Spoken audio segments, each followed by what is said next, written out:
శోకపులోయలలో కష్టాల గడగండ్లలో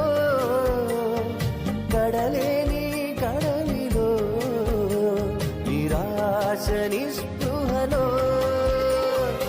అర్థమి కాని జీవితం ఇక వ్యర్థమని నేననుకొనగా అర్థమి కాని జీవితం ఇక వ్యర్థమని నేననుకొనగా